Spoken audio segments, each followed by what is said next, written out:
Mesothelioma doesn't strike randomly. It follows asbestos exposure, and asbestos exposure has been directly linked to specific jobs and industries for most of the 20th century. If you or someone you love worked in certain occupations, your risk of developing mesothelioma is dramatically higher than that of the general population.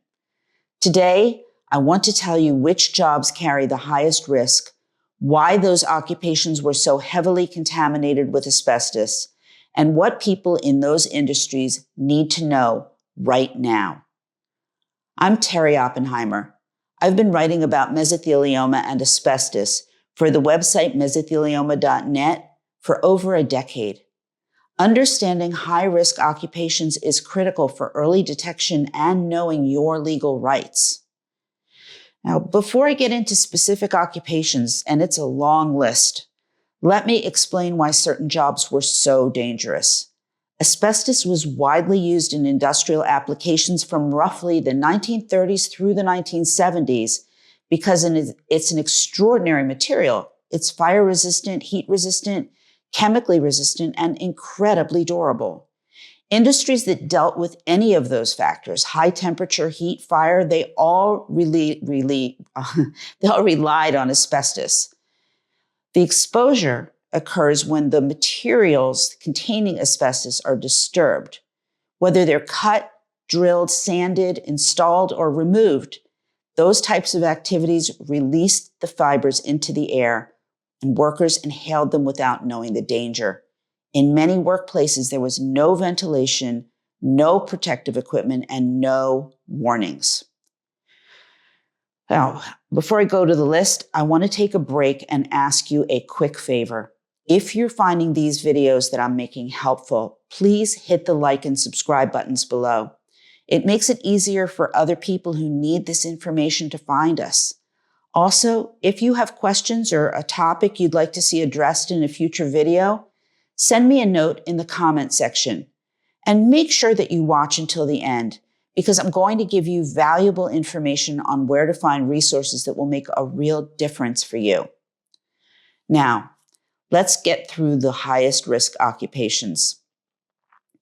Insulators and pipe fitters top the list. These workers installed and removed asbestos insulation on pipes, boilers, tanks, and equipment throughout industrial facilities, power plants, ships, and buildings. Asbestos insulation was literally their primary material. They cut it, fitted it, and handled it all day, every day. Insulator is probably the single highest risk occupation for mesothelioma. Navy veterans, particularly those who served from the 1940s through the 1980s, face extremely high risk. Ships were loaded with asbestos in boiler rooms, engine rooms, and throughout the hull. Boiler technicians, machinery repairmen, pipe fitters, and damage controlmen had the heaviest exposure, but virtually anyone who served aboard ships during this area was going to be exposed. Navy veterans account for roughly 1/3 of all the mesothelioma cases in the United States. The shipyard workers who built, repaired, and overhauled naval and commercial vessels were among the most heavily exposed civilians. Installing asbestos insulation in the tight, poorly ventilated spaces of ships created extremely high concentrations. Construction workers, particularly those who worked in commercial and industrial construction during the mid-20th century, faced heavy exposure. Floor tile installers worked with asbestos vinyl tiles and the adhesives used to install them. Drywall workers mixed and applied joint compounds containing asbestos. Plasterers used asbestos-containing materials for fireproofing. Carpenters and laborers encountered asbestos in dozens of building products. Boilermakers, they built and maintained boilers and pressure vessels throughout power plants, ships, and industrial facilities. The insulation, gaskets, and fireproofing in these systems were largely asbestos-based. Working on or near boilers meant constant asbestos exposure. Electricians encountered asbestos throughout their work. Electrical panels, wire insulation, Conduit arc chutes and circuit breakers and many other electrical components contained asbestos. Electricians working in industrial settings encountered asbestos from other trades as well, since electrical work often happened alongside insulation and construction work. Steel workers and iron workers in steel mills, foundries, and smelters, they all worked in environments where asbestos was used extensively for its heat-resistant properties. Furnaces, ovens, and high-temperature equipment were all insulated and lined with asbestos. Workers who maintained this equipment were particularly exposed. Auto mechanics, they spent careers working on brakes, clutches, and gaskets that contained asbestos. Brake work was particularly hazardous. Removing old brake shoes and pads generated asbestos dust, and using compressed air to blow out brake drums, which was a common practice for decades, released enormous amounts of asbestos fibers. Mechanics who worked in auto shops from the 1950s through the 1980s may have done thousands of brake jobs with asbestos-containing parts. Power plant workers, whether they worked in coal, nuclear, or other power generation facilities, are surrounded by asbestos insulation on pipes, turbines, and equipment. These facilities relied on asbestos heavily for fire protection and thermal insulation. Oil refinery workers and chemical plant workers encountered asbestos throughout their facilities. Refineries and chemical plants used asbestos extensively in insulation, gaskets, and fireproofing. The workers who did maintenance and repair on equipment had especially high exposure. Textile workers, particularly those in mills that processed asbestos for use in fireproof textiles, faced extremely high exposure. Some mills produced asbestos-containing fabrics, gloves, and protective clothing, and workers in these mills inhaled enormous quantities of fibers. Firefighters deserve special mention. Historical exposure came from working in burning buildings where asbestos-containing materials were releasing fibers. Most recently, the 9/11 attacks have gained enormous attention because they exposed thousands of first responders to asbestos-laden dust from the collapse of the World Trade Center, and this contained massive amounts of asbestos-containing materials. Many 9/11 first responders have developed mesothelioma and other asbestos-related diseases. Even teachers and school workers may be surprised to find themselves on this list, but many school buildings constructed before 1980 contained asbestos in floor tiles, ceiling tiles, pipe insulation, and other materials. As these materials age and deteriorate, the fibers are released into the air, and teachers who spent their careers in these buildings, especially older schools which have deteriorating asbestos, they accumulated significant exposure over time.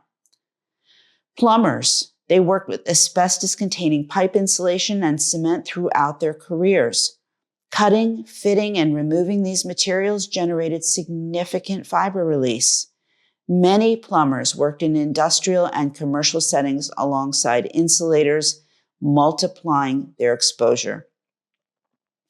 Mining workers, particularly those in mines where asbestos was co-located with other minerals like vermiculite or talc, faced direct exposure to raw asbestos fiber.